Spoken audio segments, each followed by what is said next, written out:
Well, the RPI men's hockey team lost an exhibition 2-1 to St. Mary's of Nova Scotia. They opened a regular season at Ohio State on Friday, and Saturday night, Buckeyes receiving votes in the top 20 poll. So much like Union, neither of these two local teams are actually, doing the cakewalk to open up the season. I mean, they're diving right into it. That's all right. That gets them better and gets them ready for conference play. Dave Smith is the new coach at RPI, and he joins us here on Big Board Sports on 104.5 at Team ESPN Radio. Dave, Roger Weiland, Chris Honorato, good morning. Good morning, guys. How you doing, Dave? I'm doing great. It's exciting that we finally get some real games, and we get some real exams or tests, if you will, and I know our guys are excited, and I know our staff is also very excited. Dave, what have you seen? What have you liked? What don't you like? And it's a short sample size here. Hate to use that sample size term, but in a very short period of time since you've taken over, what have you seen from the players that you inherit? Well, they believe in themselves. They believe that they're capable of doing great things, and I don't have to convince them that they have talent and that they have hockey ability. That's been the most refreshing and positive thing, not knowing when I took the job what I was coming into, but now witnessing throughout the summer the leadership group with our three captains and the belief that they have in their own abilities has been very high. That's been the best. Coach, Chris Honorato here with Roger as well. What did you see in that exhibition game against St. Mary's, if anything, that gives you maybe a more definitive decision on your goaltender this year? Wow, Chris, right at it. Very specific. Love it. I don't know how to answer that question. Okay. It's any different now than I had at the beginning of the year. Chase Perry played really well in our game against St. Mary's. Lyndon also played very well. Lyndon Marshall, the freshman. Chase Perry has been around college hockey longer. He's been around RPI longer. What he showed me was that he deserves to be the number one goalie still.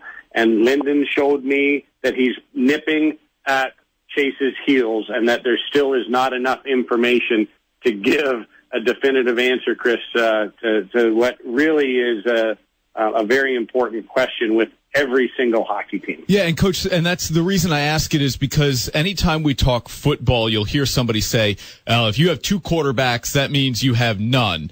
But hockey is different. I mean, you can afford, if you have two really good goaltenders, there's nothing wrong with that. And it's finding, the right combination and the right times to play which guy. So I guess part of my question was, does one of them need to be a clear-cut number one, or can you play one or the other based on a matchup?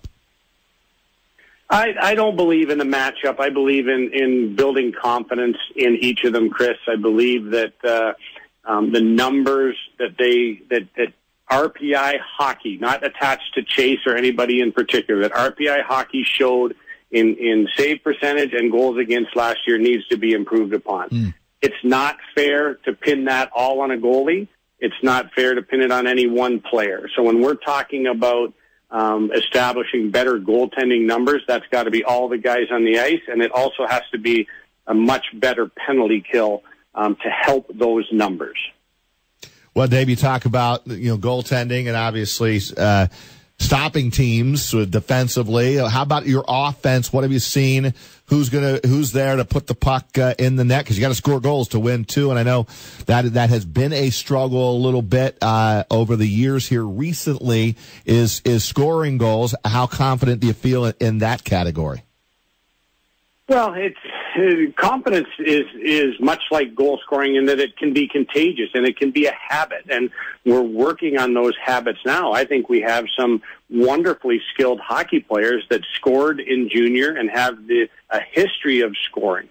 We're learning right now how to play together so that it's not a one-and-done opportunity, that we can sustain offense, that we can get some greasy, dirty tap-in goals around the net, and we have the ability to score off the rush. So to me and for our staff and our group, it's not a let's just learn how to score off an odd man rush. To me and to what we're preaching with our guys is that each system, starting in the defensive zone through the neutral zone, is geared towards trying to score when we have the puck. So let's practice connecting our systems together, and that's what is taking up a lot of our time and our focus now. The exact same thing can be said on the defensive side of things, where we need to start playing defensively in the offensive zone, meaning let's get the puck back as soon as we can, as far away from our end as possible. But we also have a super healthy respect for the other team that they practice too, that they spend a lot of time on what they're doing, and this is where the battle starts. But I really like our commitment to playing the game the way that we've been practicing it, and playing the way that we're talking with them, all five guys, all the time. And if we keep doing that, offense will come. Offense will be there, because at the very minimum, we're adding a guy like Todd Burgess, Jacob Hayhurst, who's got super talent. He's going to be a sophomore this year. Evan Tyranese is going to be a year older. Victor Liljegren is going to be a year older.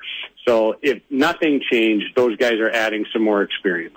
RPI head coach Dave Smith with us here on Big Board Sports 104.5 The Team. And coach just mentioned one of his captains, Victor Liljegren. Add Jared Wilson and Mike Prapavesis to Victor, as those are your three captains for the Engineers. And coach, I'm sure those three guys, along with everybody else on your roster, is really looking forward to Friday night at Ohio State. As Roger mentioned, they're receiving more votes than anybody else outside of the top 20. So the Buckeyes just on the verge of cracking the national rankings. From a head coaching perspective, making what would be your debut, did you look at that schedule and kind of scratch your head and say, man, this is how I have to open as the new head coach?